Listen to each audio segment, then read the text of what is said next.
Okay, so no, good morning. Ipagpaumanhin nyo, no? Medyo baka malat yung boses ko kasi kagagaling lang natin sa trangkaso. Hindi ako pumasok today gawa ng baka mabinat tayo, no? So pinahinga muna natin. So, gawa muna tayo ng video, no? So, yung featured natin ngayon, ayaw nga pala. Welcome nga pala sa ating serye ng self-proclaimed watch collector. Okay. Thank you. So, ito, featured natin itong G-Shock, no? Pinahiram sa atin to ng kumpare ko pero ayaw niya magpasabi kung sino siya, kung anong pangalan. So, pero shoutout pa rin, pare. Sasoli ko na to kasi wala namang problema tong relo mo, no? Wala namang problema tong relo niya. Today, ang featured natin is itong G-Shock GWG 1100-1A3. Ito yung tinatawag na yung Mad Master. So, sinangguni niya sa akin to gawa nung sabi niya nag-iiba-iba daw ng oras at hindi niya daw maitama. Pina-service niya daw, tinama naman doon sa service center, pero nung kalaunan sabi niya parang nag-iiba-iba yung oras, no? So pinakita ko sa kanya to, hindi ko na nga dapat gagawa ng video to kasi okay naman. Sabi niya sa akin, gawan ko daw ng video bago ko isole, so para maging reference niya, no? So madali lang naman to, brother. Ito na, simulan na natin, ha. Ano kasi to medyo para siyang komplikadong type ng G-Shock, no? Hindi kagaya ng ito, yung mga normal na G-Shock katulad nito sa akin, King of G. Once na pindutin mo siya dito sa adjust, yun, makakapag-adjust ka na, no? Mode button na lang ang problema mo. Yan, 12 bar, tapos yan yung seconds, yan yung hour, minutes, yung year, date, month muna pala yan, bago date. Tapos kung gusto mo yung key or naka-mute, yung light function nya, power save, tapos balik ka na doon sa time zone, no? So, tapos finalize mo, pindutin mo yung adjust button. So okay na siya, no? Ganun din yan dito, parehas lang. Ito kasi may iba siyang may iba siyang punctuality. Ano kasi to kasama na to sa high-end na relo, kaya kung mapapansin nyo, ayan, mababasa nyo Japan. So hindi siya yung made in Thailand, Taiwan, Indonesia. So ito katulad na ito. Ayun, Thailand, no? Yung mga ganitong high-end na relo kasi ginagawa ng Casio sa Japan. Pero itong mga typical kung tawagin, yan, dito na yan, may sa mga sa mga sister company nila sa mga Indonesia, mostly Thailand, China, no? Ito kasi kasama to sa high-end na relo. So hindi siya basta, no? Meron siyang ibang first thing to do para maano mo to, check mo muna yung battery niya kasi top solar to Bakit ko pinapacheck yung battery? Kasi yung battery pag naka-low siya or mas maganda high, no? O naka-mid, yung ibang punctuality niya pinapatay nito. Kumbaga, katulad nito, naalala nyo to, di ba? Nung may problema yung battery niya, ayaw niya mag-light on, ayaw niya mag-compass. Kung napanood nyo yung video ko na itong madman ko, ayaw niya mag-compass, ayaw niya mag-ilaw kasi nga may problema siya sa battery. So ganito rin, ganito to, no? Para tong hindi ko matatawag na smart pero kumbaga matatawag ko siyang komplikado, no? Ngayon, kung mababa ang battery niya, yung punctuality hindi mo siya ma-achieve kasi nga mababa pinapatay niya or dinidisable niya yung punctuality na yun just to save yung battery, no? So first thing first, tingnan natin kung maganda yung battery. Actually na check ko na to, kaya ako nga isusoli na sa ito eh. Naka high naman to, no? So pipindutin mo itong mode button, may lalabas doon, mabilisan lang yun ha. So dapat lagi ka naka-attend yung mata mo doon. May lalabas doon kung low, mid, or high. Nakita ko dito kasi walang indicator. Doon mo na ibabase. Ito kasi laging labas yung indicator, no? Kung makikita, no, ayun, no, high, H for high, M for mid, low for low bat. Ayun, nandun yung indicator, means high battery, no? As well as ito, ayun, no, kita ba? Ayun, no, kita to pag may pagpatay ilaw eh, para pailawin ko. Yun, kita, no? Ayun, no, H, yun, H, makikita mo yan. So eto, high bat naman to, kasi nga na-set up ko na to at naayos ko na yung problema mo na paiba-iba, at papaliwanag ko rito sa video, napaliwanag ko na sa iyo, di ba? At ipapaliwanag ko pa rin dito sa video, no? So didiinan mo to, press hold, yun, lumabas H bago time nakalagay, no? So ibig sabihin high battery bago binabalik na rin sa home screen, kumbaga time, no? Ngayon sige, ayusin na natin, no? Para maayos mo to, hindi siya mag-adjust dito tulad dito sa atin. Ilalabas niya lang yan yung mga punctuality na iba, yung date, Thursday, November 13. Tapos yun, yung barometer para masilip mo rin kahit hindi mo pa siya binabarometer. May barometer function kasi ito eh, para masilip mo rin yun. Ibig sabihin pataas.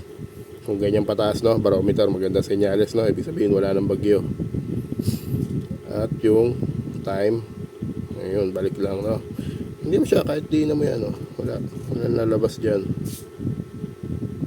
Hindi siya yung typical kasing G-Shock na ano, no. So ito yan yung sa crown. Minsan akala nila pipindot to, kumbaga ano to eh, para tong scroll system, no. Pag pamanin nyo kung mahaba yung video, kasi mahaba explanation na ito eh. Ayun, no, bubuksan mo siya para bumukas. Yun, bumukas na yun, narinig mo gano'n. Pero hindi pa siya adjust, no. Ipo-pull out nyo yung crown niya, parang relo, typical na relo, di ba? Pinupull out natin yung crown para mag-adjust. Yun, nung na-pull out na natin, pag binalik mo yan, tapos na, wag muna, ibig sabihin nangingi siya ng CT. Ngayon hindi mo yan ma-adjust na kung ano-ano dyan, no? Hour, minute na kagad ang lumabas, oh. Di ba? Wala. Hindi mo siya ma-adjust dyan. Dito yan sa mouse scroll. Oh, yan, yung mga mode lang, oh, lumalabas, oh. Hour, minute uli.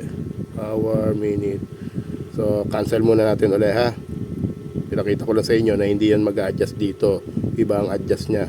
So balik na natin, no, muna. So tatama uli yan doon sa 7:45, no. Okay, so sige, pull uli tayo ng crown. Yun, manghihingi siya ng CT. Paano mangyayari? Ayun, ang mga CT nandito, at nakatama siya sa Tokyo. Ayoko na baguhin, pero dapat yata, alam ko Hong Kong tayo. Yan ang Hong Kong, no. Ito ang scroll system. Ayun, nakita nyo, lumipat. Pag inikot ko ulit, yun, lumipat. Kung ikot ko, yun, lumipat. O, lilipat yan.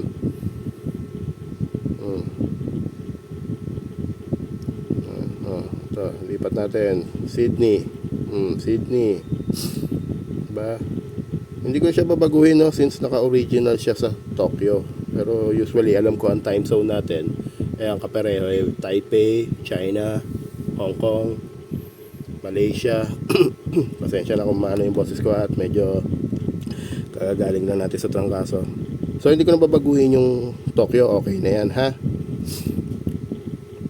Ngayon, kung ganyan nakatama na tayo sa time zone na city, which is Tokyo nga, ang susunod natin gagawin, titignan natin kung tama yung, kasi nga sabi mo nag-iba yung oras, o iba yung oras. Parang nalilate, nag-advance ba? Basta hindi mo maintindihan ka mo. Yun ang description mo, no? Tingnan natin kung tama yung kamay. Ito yan, yung Alti. Pipindutin natin long press. Handset.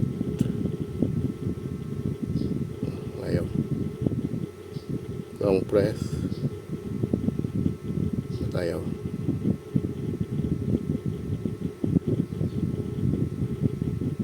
Yun, ang tagal pala ibig sabihin.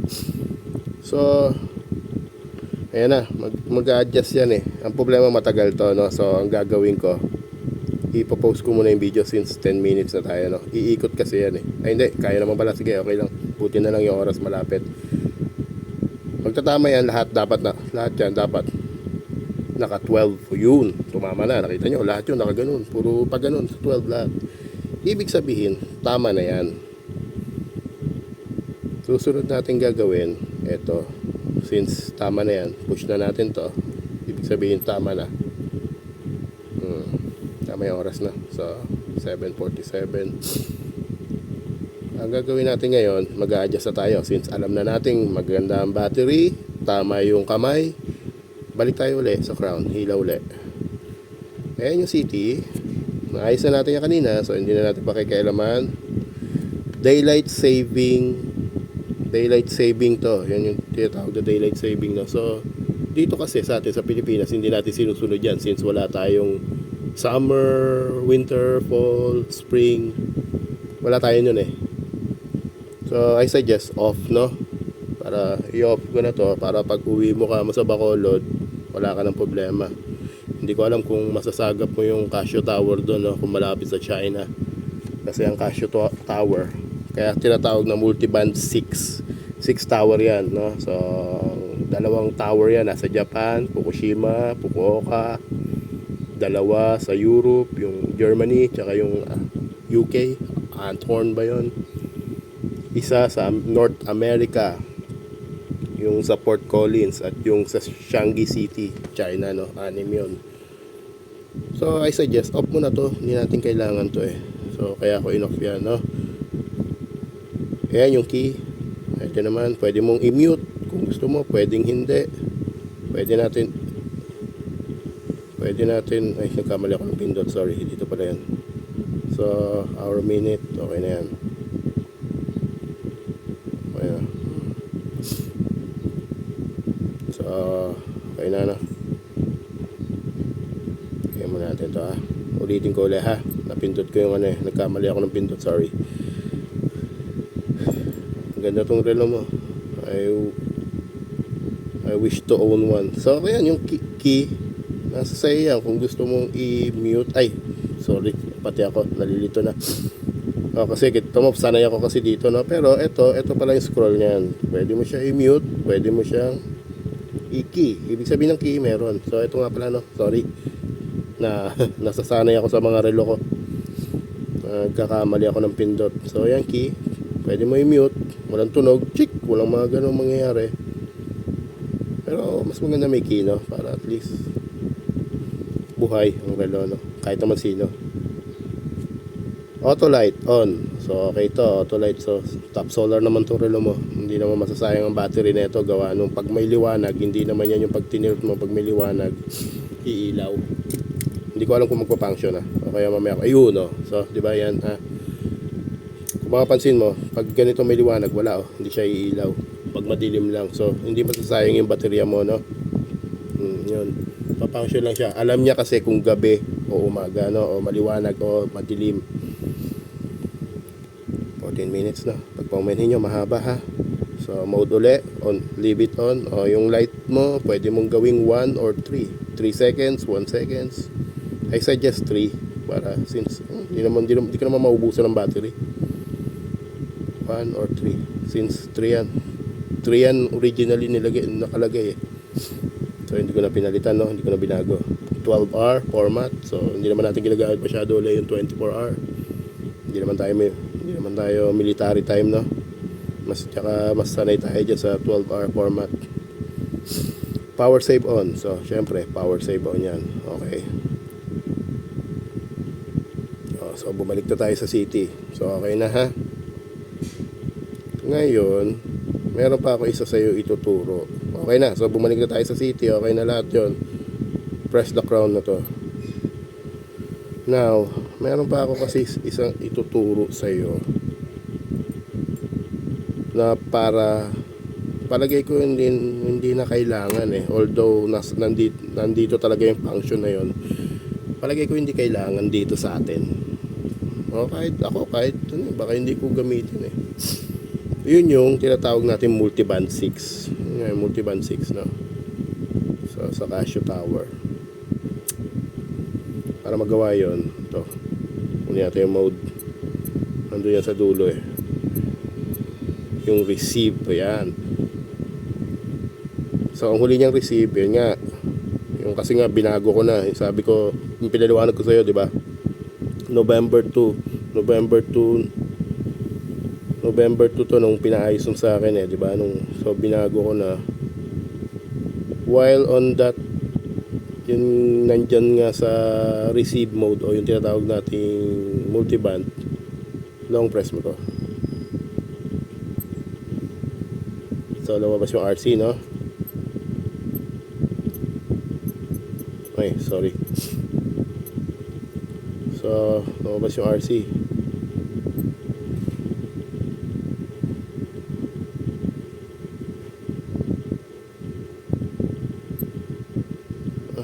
Oo nga pala. Parang... Ay, ito pala. Scroll. Ayan. Sorry medyo overwhelmed ako dito sa relo mo Ganda tong relo mo. Ingatan mo maigi. At bago pa, no? So, yung tinatawag kong auto receive, pwede mo yan i-on, pwede mo yan i-off. Para sa akin, i-off mo na lang siya kasi every gabi magre-receive siya, tapos kung hindi niya ma-receive yung galing nga sa mga towers, ang mangyayari, makakailang attempt siya yung mangyayari doon, i-stress niya yung battery mo. I suggest i-off mo na lang kasi ang trabaho lang naman ng multiband 6, itama yung oras accordingly to dun sa mga Casio Tower. Since dito, hindi ko alam kung nasasagap natin yung Casio Towers kasi yun nga, sabi ko sa'yo, pag nag-failed, makakailang trial to, siguro at least 4-5.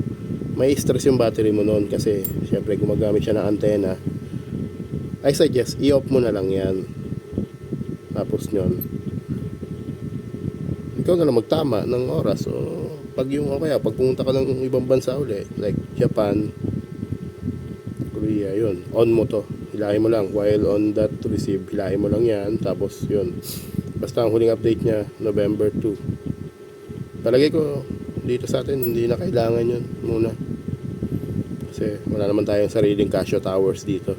Doon, pag nagpunta ka doon sa mga bansang sinabi ko, yan, gamit na gamit yan. Pati yung DST. So, yun, hindi na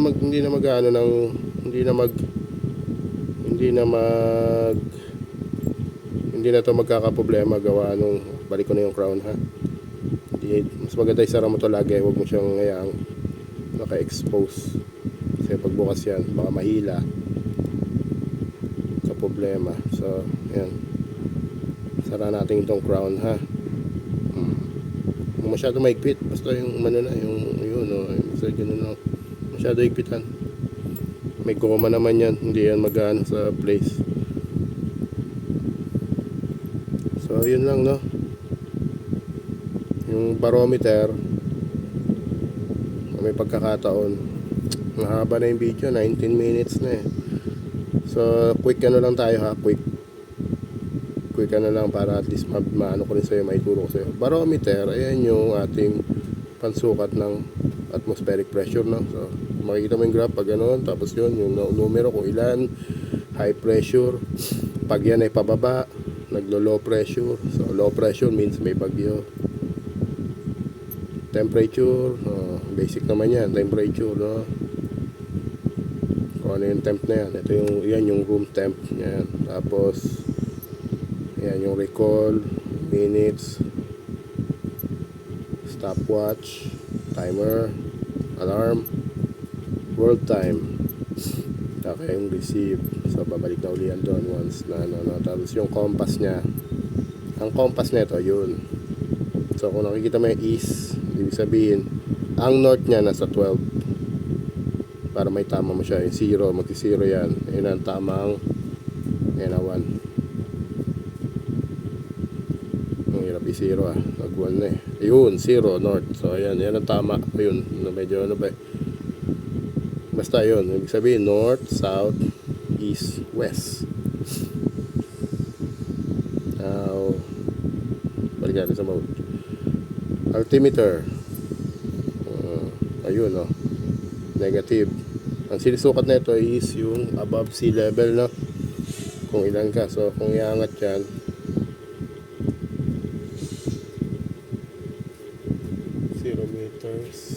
0 meters pag inaangat ko dito ngayon nagna-negative.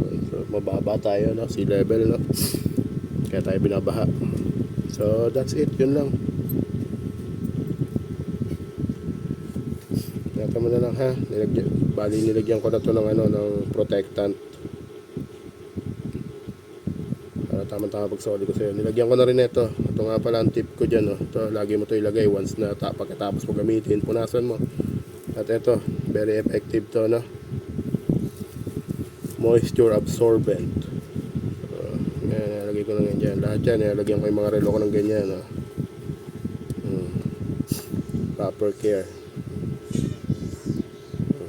So, babox ko na to pati susoli ko na sa iyo. Thank you nga pala sa pagpapahiram. It's a very honored and pleasure na makahawak ng ganitong relo.